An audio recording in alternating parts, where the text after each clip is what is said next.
Welcome to Mr. Chalk's Revision Tips. In this video, we will look at electromagnetic properties, reflection and refraction. So electromagnetic waves are a form of energy waves that have both electric and magnetic fields. Electromagnetic waves are different from mechanical waves in that they can transmit energy through a vacuum. So they can be classified according to their wavelengths. The shortest wavelength are radio waves and are used for communication. Then we've got microwaves, which are used for satellite communication and cooking. Infrared light used by electrical heaters and cookers for cooking food. Also used in infrared cameras to detect people in the dark. Visible light is the light that we can see and is used for fibre optic communications. Ultraviolet radiation can kill bacteria that are present in water, so this sterilises the water and makes it safe to drink. So all waves will reflect off different surfaces. This means that instead of just passing into another medium, the waves will bounce back. You need to be familiar with the idea of light reflecting off a flat or plane mirror.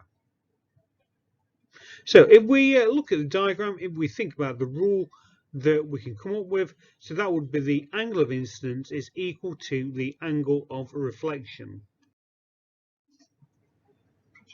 So to go and set up this experiment, you set up the ray box so that the slit and lenses that a narrow ray of light is produced. Place this about centimetres away from the middle of a piece of plain A3 paper. Draw a straight line parallel to it on its longer sides. So use protractor to draw the second line at right angles to this line. So label this line with a N for normal.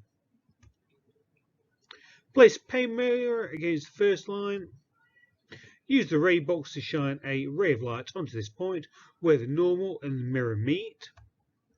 And the angle between the normal and the mirror is the incident angle, or the angle of incidence.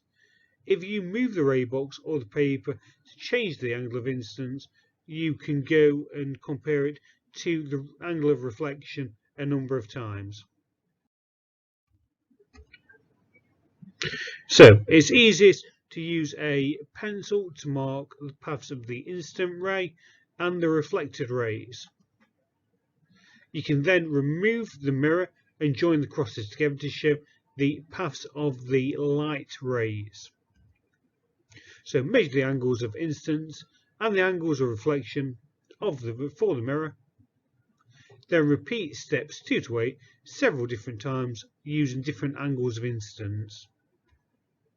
So in this investigation, what is the independent variable? That would be the angle of incidence. So the dependent variable would be the angle of reflection. Refraction is a change of direction of a wave.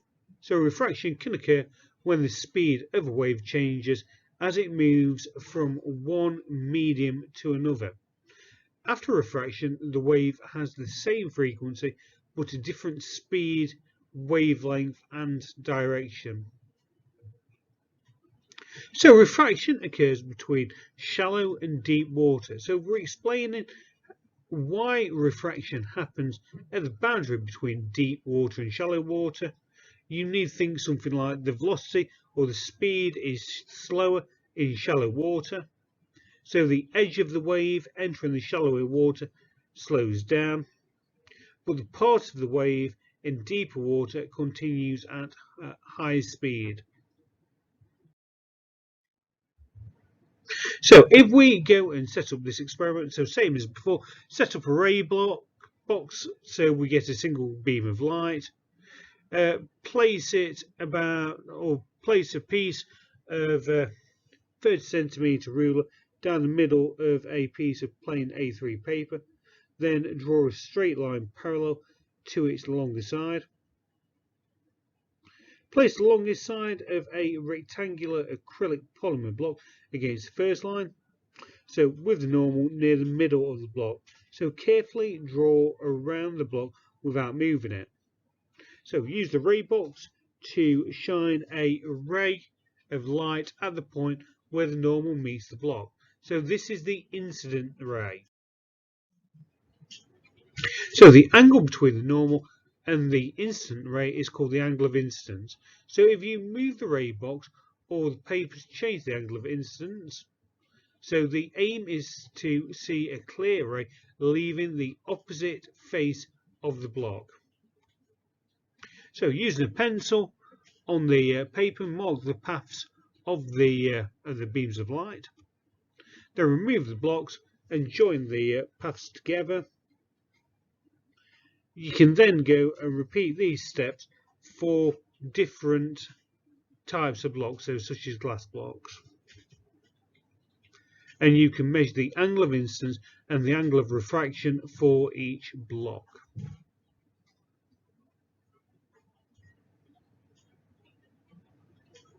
So the data given in the table below was obtained from an investigation into the refraction of light at an air glass to glass boundary. So describe an investigation that a student could complete. So the key things that you need to include is placing a glass block on a piece of paper, drawing around it, drawing a line at 90 degrees to one side of the glass block, which represents the normal, using a protractor to measure the angles of the lines, marking the rays that are emerging from the block, and using these different points to go and work out the angle of refraction and the angle of incidence for each. So in a transverse wave, the particles of the medium move perpendicular to the wave's direction of travel. So this type of wave gets its name from the fact that the particles move in a direction transverse to the direction of the wave. So this can be seen using a ripple tank. So we set up the ripple tank as shown in the diagram with about 5 centimeters of water. So we can adjust the height of the wooden rod so that it just touches the surface of the water. Switch on the lamp and the motor and adjust it until there is a low frequency waves can be clearly observed. Measure the length of the number of waves, then divide by the number of waves to record the wavelength. It may be more practical to take a photograph of the card with the ruler and then take the measurements from the still picture. So count the number of waves passing a point in 10 seconds, then divide by 10 to record the frequency. And finally, calculate the wave speed by using the equation wave speed is equal to frequency times by wavelength. So if we're looking to describe how the frequency of water waves in the ripple tanks can be measured, you need to be talking about counting how many waves pass a point in 1 second. If we're describing how the wavelength of water waves in a ripple tank can be measured accurately, so you're using a meter ruler or a 30 centimeter ruler to measure across 10 projected waves, then divide by 10. Another way to go look at waves is in this practical. So we can attach a string or a cord to a vibration generator, then use a 200 gram hanging mass and a pulley to pull the string taut as shown in the diagram. So place the wooden bridge under the string near the pulley. Switch on the vibration generator and adjust the wooden bridge until a stationary wave can clearly be seen. So measure the length of as many half waves or loops as possible, then divide by the number of half waves.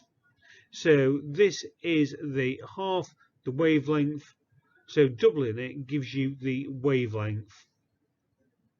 So the frequency is the frequency of the power supply, and we would calculate that using the equation wave speed is equal to frequency times by wavelength. Thanks for watching.